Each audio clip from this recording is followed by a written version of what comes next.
লোকসভায় অভিষেক বন্দ্যোপাধ্যায়ের যে আসন, সেই আসন এবার অ্যালট করা হলো সুদীপ বন্দ্যোপাধ্যায়ের জন্য। আরো একবার জানাবো, লোকসভায় অভিষেক বন্দ্যোপাধ্যায়ের যে আসন, সেই আসনে এবার সুদীপ বন্দ্যোপাধ্যায় পেলেন সামনের সারির আসন, আর দ্বিতীয় সারিতে থাকবেন অভিষেক বন্দ্যোপাধ্যায়।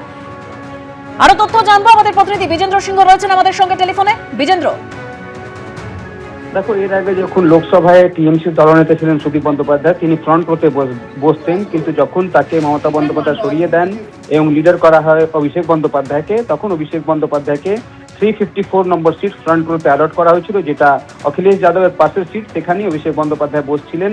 আর গত সেশন অবধি তাকে আমরা দেখেছিলাম, যেহেতু তিনি টিএমসির লোকসভা দলনেতা ছিলেন। এখন যখন 20 জন সাংসদ সেখান থেকে বেরিয়ে গেছেন, তারা পৃথকভাবে বসবেন সেই সিদ্ধান্ত নিয়েছেন এবং পৃথক তাদেরকে সিটিং অ্যারেঞ্জমেন্টগুলো করা হোক, সেটা তারা দাবি করেছিলেন স্পিকারের কাছে।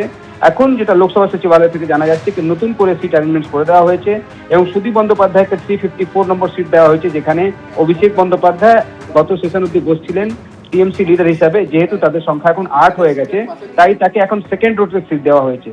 সেকেন্ড রোতে তিনি কোথায় বসবেন? সেকেন্ড রোতে তিনি বসবেন 281 নম্বর সিট, যেখানে কল্যাণ বন্দ্যোপাধ্যায় সেকেন্ড রোতে বসছিলেন গত সেশন অব্দি। সেই সিটটা এখন অভিষেক বন্দ্যোপাধ্যায়ের জন্য অ্যালট করা হয়েছে। অর্থাৎ ফ্রন্ট রোতে চলে এলেন সুদীপ বন্দ্যোপাধ্যায় এবং অভিষেক বন্দ্যোপাধ্যায় যিনি ফ্রন্ট রোতে বসছিলেন গত সেশন অব্দি, তাকে সেকেন্ড রোতে সিট দেওয়া হয়েছে লোকসভা सचिवालय तरफ থেকে। मैंने भी डिमांड दिया कि छोटा पार्टी को फर्स्ट रो में सीट मत दीजिए। 28 से 20 निकल जाते तो पार्टी तो 8 हो जाते। অর্থাৎ এই আসন বদল, আমি দ্রুত প্রতিক্রিয়ার জন্য বিশ্বনাথ চক্রবর্তী।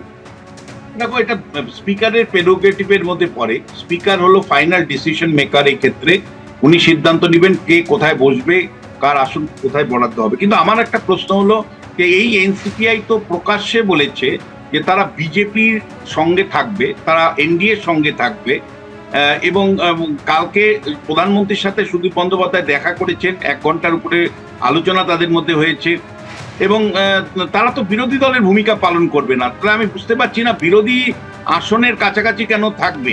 তাদের তো সরাসরি ট্রেজারি ব্রাঞ্চে বসার কথা, অর্থাৎ সরকার পক্ষের সাথে বসার কথা। মানে সেটাই অপোজিশন তো অপোজিশনই বলেছে, ইস্যু বেসড এনডিএ সাপোর্ট করবে। আপনি তো শুনেছেন বিশ্বনাথ দা, কেন এগুলো বলছেন? না, সুদীপ বন্দ্যোপাধ্যায় তো বলেছেন কাকলি ঘোষ দস্তিদার এনডিএ শরিক হিসেবে কাজ করবেন বলেছেন এবং ট্রেজারি বেঞ্চে বসার আবেদন তো করা হয়েছিল। ইস্যু বেসড এনডিএ এর সঙ্গে থাকবে। রিপিট করো, আর্কাইভ বের করো। বিশ্বনাথ দা বেটার জানবে। সুদীপ বন্দ্যোপাধ্যায়, কাকলি ঘোষ দস্তিদার তারা এনডিএ শরিক, তারা এই কথাটা বলেছেন তারা। হ্যাঁ, বিশ্বনাথ দা শেষ করে নিন। হ্যাঁ, সেই কারণে আমি বলছিলাম যে আলটিমেটলি এটাও শোনা যাচ্ছে যে এদের মধ্যে মানে পরবর্তী মন্ত্রিসভার যখন পুনর্গঠন হবে, তাদের মধ্যে সুদীপ বন্দ্যোপাধ্যায়ের মতন মানুষরা মন্ত্রিসভায় ঢুকতে পারে। ফলে দেখো, এখন যে গ্রুপটা তুমি পাচ্ছ সেটা কার্যত এনডিএ জোট। মানে এরা বিরোধীর নয়, এরা এনডিএ এবং বিজেপির সাথে সঙ্গের সহযোগিতা করে এরা চলবে দিল্লিতে। এবং বিজেপিও কোনো রাগঢাক করেনি। বিজেপিও পরিষ্কার বলেছে জাতীয় স্বার্থে মানে ওয়ান নেশন ওয়ান ইলেকশন থেকে শুরু করে ডিলিমিটেশন বিল, উইমেন রিজার্ভেশন বিল পাস করবার জন্য এদের দরকার। বিজেপি তো কোনো রাগঢাক করেনি, পরিষ্কার ন্যাশনাল ইন্টারেস্টে এদেরকে, তৃণমূলকে ভেঙে তারা আরেকটা গোষ্ঠী তৈরি করে এনডিএতে এনডিএ শরিক হিসাবে যোগদান করেছে। এটা ক্রিস্টাল ক্লিয়ার। বেশ, আমি এইখানে দর্শকদের সামনে রাখতে চাইবো, নিঃসন্দেহে দেখুন জাতীয় রাজনীতিতে খুব দ্রুতই 3টি বিল আবার পেশ করা হবে। সেক্ষেত্রে ঠিক কি ভূমিকা থাকবে এদের, নিঃসন্দেহে সেগুলো নজর। কিন্তু আপাতত খুব তাড়াতাড়ি হলে মাঝে মাত্র একটা দিন রয়েছে, তারপরই রয়েছেন 21শে জুলাই। এই 21শে জুলাইকে নিয়ে যাবতীয় রাজনীতি চর্চা এই মুহূর্তে কেন্দ্রীভূত হচ্ছে। দিল্লির রাজঘাটে 21শে জুলাই শহীদ দিবস পালন করতে চলেছে এনসিপিআই, এই কথা জানিয়েছেন লোকসভার বিদ্রোহী তৃণমূল সাংসদ কাকলি ঘোষ দস্তিদার। আবার এদিকে নিজের সভাস্থল খতিয়ে দেখলো কালীঘাট তৃণমূল এবং ঋতব্রত তৃণমূল, এবং অবশ্যই কিছুক্ষণ আগে কৃতিত্ব দিচ্ছিলেন সুমন বন্দ্যোপাধ্যায় 21শে জুলাই কংগ্রেসকে, তারাও খতিয়ে দেখেছে আজকে। দেখুন, শহীদ দিবসটা 21শে জুলাই আমরা দিল্লিতেই রাজঘাটে গিয়ে স্মৃতি তর্পণ করব। 21শে জুলাইয়ের শহীদ দিবসের কর্মসূচি নিয়ে কালীঘাট তৃণমূল ও ঋতব্রত তৃণমূল শিবিরের টানাপোড়েন চলছিলই। এই প্রেক্ষাপটে এবার শহীদ দিবসের অনুষ্ঠান রাজ্যের গণ্ডি ছাড়িয়ে পৌঁছে গেল রাজধানীতে। মঙ্গলবার দিল্লির রাজঘাটে মহাত্মা গান্ধীর সমাধিস্থলে শহীদ দিবস পালন করবেন এনসিপিআই সাংসদরা। আমরা সবাই তো একটা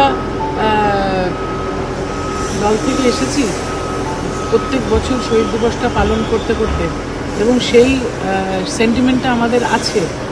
আমরা কিন্তু এই শহীদ দিবসটা 21শে জুলাই, যেহেতু এখানে বাদল অধিবেশন চলবে, আমরা দিল্লিতেই রাজঘাটে গিয়ে স্মৃতি তর্পণ করব। এরা তো সব মমতা বন্দ্যোপাধ্যায়ের পাশেই তো দিদি দিদি দিদি দিদি দিদি দিদি যুবরাজ যুবরাজ যুবরাজ যুবরাজ করে ঘুরেছে। সাংসদরা লজ্জা ঘেন্না আছে কোনো? 24 সালে ভোটে জিতেছেন 5 বছরের জন্য, অ্যান্টি বিজেপি ভোটে জিতেছেন। আপনাদের 5 বছরের মেয়াদ, তার সঙ্গে রাজ্য সরকারের কি সম্পর্ক? মঙ্গলবার মেয়র রোডে গান্ধী মূর্তির পাদদেশে 21শে জুলাইয়ের শহীদ দিবস পালন করছে ঋতব্রত তৃণমূল। অন্যদিকে হাইকোর্টের নির্দেশে বিড়লা তারামণ্ডলের কাছে ক্যাথিড্রাল রোডে শহীদ দিবস পালন করবে কালীঘাট তৃণমূল। শহীদ মিনারে এবার বড় করে 21শে জুলাইয়ের কর্মসূচি করছে কংগ্রেসও। এবার তার সঙ্গে যোগ হলো দিল্লিতে বিদ্রোহী তৃণমূল সাংসদদের শহীদ তর্পণও। অর্থাৎ এ রাজ্যে ও দিল্লিতে মিলিয়ে এবার 21শে জুলাইয়ের শহীদ দিবসের অনুষ্ঠান হচ্ছে 4টে। সকলেই শহীদদের মর্যাদা দেওয়ার কথা বলছেন। শহীদদের শ্রদ্ধা জানানোর অধিকার সকলের আছে, সকলেই করতে পারে। সুতরাং কারা শহীদদের শ্রদ্ধা জানাচ্ছেন এটা বড় কথা নয়, কিন্তু শহীদদের শ্রদ্ধা জানানোটাই বড় কথা। আমরা শহীদদের শ্রদ্ধা জানাবো। আর অন্যদিকে এদিন বিড়লা তারামণ্ডলের কাছে ক্যাথিড্রাল রোডের কাছে সভাস্থল পরিদর্শন করে কালীঘাট তৃণমূল। শুরু হয়েছে মঞ্চ বাঁধার কাজ। যে বিশ্বাসঘাতকতা হয়েছে, মমতা বন্দ্যোপাধ্যায়ের দলের প্রার্থী হয়ে, মমতা বন্দ্যোপাধ্যায়ের প্রতীকে, মমতা বন্দ্যোপাধ্যায়ের সঙ্গে থেকে যারা প্রতিষ্ঠা লাভ করে হঠাৎ যারা উল্টো কথা বলছেন, সাধারণ মানুষ এবং কর্মীরা তাদের কোনো অবস্থায় গ্রহণ করছেন না। এবার বড় করে শহীদ দিবস পালন করছে কংগ্রেসও। এদিনও শহীদ মিনার চত্বরে প্রস্তুতি খতিয়ে দেখেন প্রদেশ কংগ্রেস সভাপতি। সব সরকারি সাহায্য, এক্সটেন্ডেড মঞ্চ আমাদের সকাল থেকে মাইক লাগাতে দিচ্ছে না। আচ্ছা বলুন তো, আমি কত আগে থেকে পারমিশন নিয়েছি? একটা বড় মিটিং হলে তার পাশাপাশি পারমিশনের ব্যবস্থা থাকে না। কি করে হয়? কি করে অথরিটি দিলেন মেয়র রোডে? সকাল থেকে মাইক লাগাতে দিচ্ছেন না। তাদের এক্সটেন্ডেড মঞ্চ হচ্ছে, তাহলে দিলেন কেন? গণতান্ত্রিক ব্যবস্থায় যদি ধ্বংস করবেন, দিলেন কেন? মানে কোনো বিষয় নয়, আমি অ্যালাউ করছি আপনাকে। 2021 সালে মমতা বন্দ্যোপাধ্যায় তৃতীয়বার মুখ্যমন্ত্রী হওয়ার পরে দিল্লি থেকে ভার্চুয়াল শহীদ দিবসের কর্মসূচিতে যোগ দিয়েছিলেন তৃণমূল সাংসদরা। 5 বছর পর দল যখন ভেঙে টুকরো হয়ে গিয়েছে, তখন ফের একবার 21শে জুলাইয়ের শহীদ তর্পণ পালন হতে চলেছে দিল্লিতে। বিজেন্দ্র সিংহ, অনির্বাণ বিশ্বাস ও সুদীপ্ত আচার্য রিপোর্ট, এবিপি আনন্দ। এবিপি আনন্দ, এগিয়ে থাকে, এগিয়ে রাখে।